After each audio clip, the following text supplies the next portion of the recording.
Right, hello, yes, I thought that we would go through the transfers through this window, January, and yeah, I'm going to rate them out of A to F, and I think you can predict what it's going to be. I'm very low on that scale, but yeah, let's start it off. So the first thing that happened was Tom Holmes leaving the club, but also come back as on loan, so in the ideal world, it's quite a win-win, I gotta say, for Reading. As a fan, it's a bit disappointing losing Tom Holmes. You know, such a fan favourite. You know, he was a fan himself.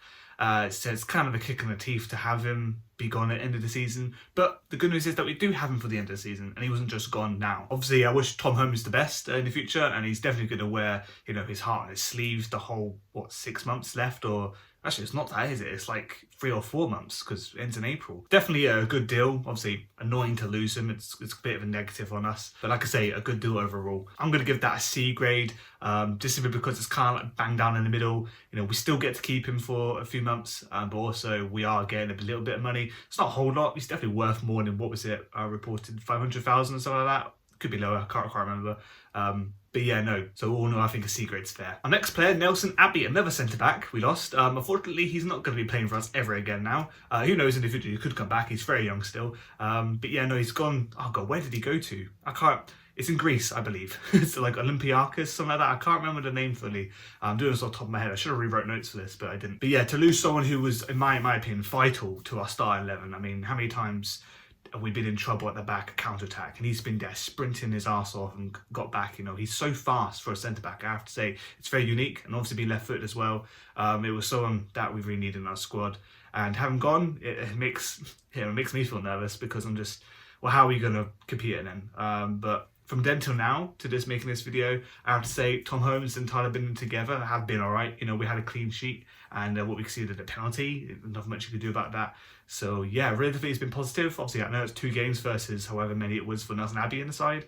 But yeah, looking to the future, I think we'll be okay.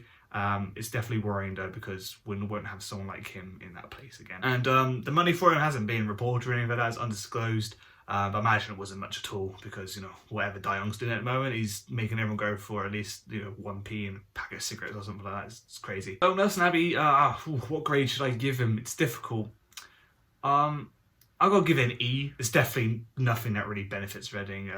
Losing him is just so harsh, you know.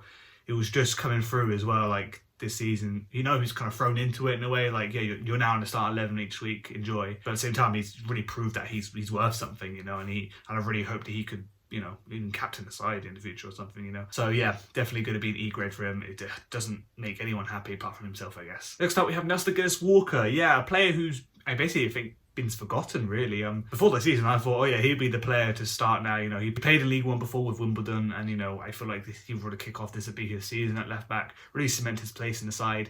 But no, turns out that didn't really work out that way. Struggled to really fit in, didn't really get a consistent amount of games, so I can't really judge it from my point of view. But definitely Ruben says didn't see much in him, and I guess the deal was before, I guess verbally was like, okay, well, if the January sun comes in for you, we'll let you go because I don't see you in my side. I can imagine those the talks wouldn't happen. But at the same time, Ruben says did say, I don't want anyone to leave, we need the whole squad together and everything like that. But yeah, no, who knows what's true, who knows what's the transparent, honest thing about everything. But yeah, Nestiga's gone out on loan for the rest of the season. I think he's out of contract as well, so we won't be seeing him again, most likely after this season. So yeah, I'd say I guess it doesn't really impact us hugely because we haven't been including him in the side anyway, and last time he was on the bench, I don't know, was it November? Last time he was on the bench, even before that perhaps. So yeah, him not really being in the side at all, it's kind of like we're not really missing anyone. So I'm gonna give that probably, I guess I give it a B, you know, higher than Tom Holmes because, one, again, there's no reports of us actually spending any money on his wages to, you know, usually on loans you split the wage or you cover the wage for the club that they go into and such, and obviously vice versa that can happen. So I'm going to give it a B because, you know, the player, he gets game time now, hopefully it's Stevenage, I'm not sure if he will, but yeah, it's a difficult one because Nestiga's Walker hasn't really played for us, like I say, so yeah, I guess a B grade, you know, get rid of him off our books, where to pay so much of a wage, if not at all. And yeah, frees up a little bit of money for anything else that comes through. Now, the sad part is one that really hit me on my way home from work. I was like, no, it's true, isn't it? It's true. Yes, Tom McIntyre going to Portsmouth. I thought, oh, how could he? How could he, for starters? That's what I first started thinking. As much as many fans did as well, we all thought, traitor and all this such. But, you got to think about it, a bigger picture. Someone told me that, obviously he's got a kid now and such like that. And I was like, you know what, fair, as a professional, as an athlete, as, an adult, whatever. If you just had a kid, you've got provide. I know obviously footballers earn bloody multiple grand a week anyway, so it's a blessed life. But at the same time, you want a really good future for yourself and your children. So you got to go for what's going to offer you the best. And Reading right now is not going to do that. And I don't see him get a new contract with us anyway, regardless. He was out of contract this season. So it's going to be a case of he'll say buy in summer anyway, I feel. We're not in a position like we were a couple of years back where we could be like, you're a Reading-born fan, stay with us for your whole career sort of thing. We can't offer him anything that's going to be, anything good. He just had a baby, like I say, like, it ain't going to be a case for that. So I can understand the person of why he would leave. Just please, perform badly against us when we play you away, because, I've got a ticket for that one, thankfully. So I hope, you just don't play, or, it'll be so sad to see you score or play well. I guess sentimental stuff. It's hard. But what this benefits the club, it does nothing, to be honest. I mean, if anything, it puts us in a worse position because we are losing a very good centre back, and in fact, someone who could play in central defence mid position on the field. So yeah, he's a quality player, I have to say, and it's a shame he got injured during the season because I think he wouldn't go. If not, he probably would go for more money. But saying that again, De Jong and the CEO really fucking things over. 75 grand. Is what the club gets for him, and God knows where that money's going. Hopefully it's going back to the pocket of someone, but it ain't gonna last long. 75 grand, for God's sake. Has anyone fucking heard that in a transfer at League One level? 75 grand? It reminds me of Tom Ince from last season. What was it? Gave him up for like, I don't remember what the thing was, but it wasn't memorable enough, clearly. But yeah, such a small amount to let go a player of that calibre. It's just, oh, what the hell, man. But yes, no, to give him a grade, I'm gonna give it an F. I mean, this is absolutely hitting us right in the heart, and it's just not good. Obviously, I understand personally, there's no attack on Tom McIntyre as a person or what he's decided, but the way the clubs deal with it, the way that we've been in a position to have to let him go, yeah, it's an F on us, man. It's a really shit grade. There's nothing positive about this apart from the fact that now Tom McIntyre is going to have a better future. Now we go into what happened basically on deadline day. We have a smaller player in our ranks, I guess, Taylor Harries. He is now gone to Luton, same as Tom Holmes, but instead of being back on loan with us, he's now just joined permanently, and I think he'll probably be in the under-23s or go out on loan somewhere else. Who knows? I don't really care at this stage. But he's gone. There's no huge reports of money and such, but yeah, I think he was 18, and he'll probably just play in an under-23 squad as is and continue developing that way. But at least he'll be developing in a Premier League club. So all in all, it's not too much affecting us really, because he only played that, a few minutes on, what was it, the 9-0 game, I think it was, against Exeter. So yeah, and he scored, promising, I guess you could say, but apart from that, what else could you really base on? So yeah, pretty short reaction to that one. The grade I'll give it is probably just be a D, because yeah, we're losing someone for the future. Could have developed in our ranks and played very well, but understandably, if a Premier League club basically offers you, hey, do you want to join our ranks and develop with us? You just are going to take it. Reading aren't at that stage anymore where we're like an attractive place. We have a good academy. Yeah, we have a very attractive one. But at the same time, we're not in Premier League, we're not in Championship, we're in League One. It's just reality how it is. No one really sees a way up, really, that's going to be closer to Premier League, closer to higher pay, closer to better experiences and all that stuff. I can understand why players just want to leave, and especially if that young, and again, after that, go for it. So yeah, going to give it a D. And the last departure of the club is Kalyn Vickers. Yes, really shock one. He was rumoured to join Real Madrid for a long time, and has joined the massive Brighton in comparison.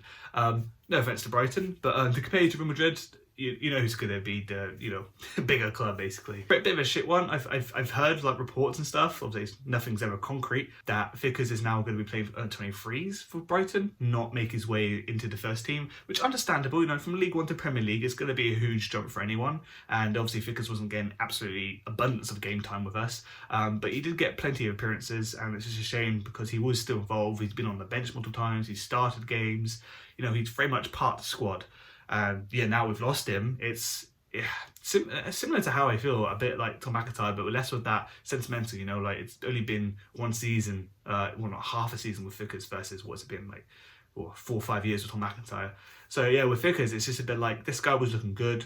He's a quality player. Like Brighton has snatched a really good player there, and what they can do in the future with him, sell him on, whatever. I can see him really, making a statement somewhere higher up in the leagues, like a Premier League club, or across Europe, who knows? But I think he, definitely can do well with his career. It's just a shame that we didn't actually get a full season out of him. And yeah, no, they have themselves a quality player. It just sucks that, again, say with like Taylor and Harry's, we kind of losing one for the future, and this one was really on the brink of starting every game for us. Give it a season or two, and he'll be our starting winger basically, or even a striker. God knows, we don't know what his position is really, do we? Hope Brighton can figure it out, and we'll see in the future with that one.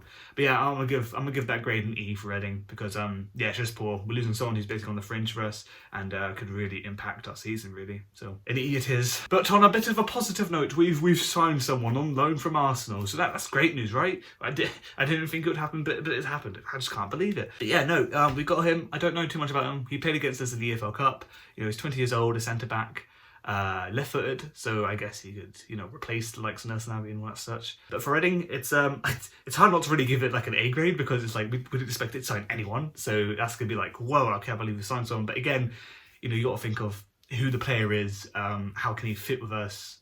Him being only 20, is it going to be a case where he falls straight into the start lineup? I don't see it happening. Maybe on the bench, but again, you're pushing Sam Hutchinson and Harley Dean out of the picture. I thought they already have been anyway, to be honest. Yeah, it's hard to know where this player's going to fit in regards, but yeah. I mean, for Reading, I guess it's good news. It's good news. I'm gonna give it a B. It's not crazy business that oh my god, we could someone that could change our season around and really make sure that we stay up. But to replace that depth now that we've now lost 2 centre backs, it's a good thing we actually got someone there to help with that depth. So yeah, I'm gonna give it a grade B. My overall grade, I guess, for Reading will be may seem harsh, but I think it's reality and just being realistic really. I'm gonna give it an E, a grade E overall for this transfer window. It's been poor. We've lost some good talent. But we've managed to keep hold of one player there, back on the list, Tom Holmes, and managed to sign someone.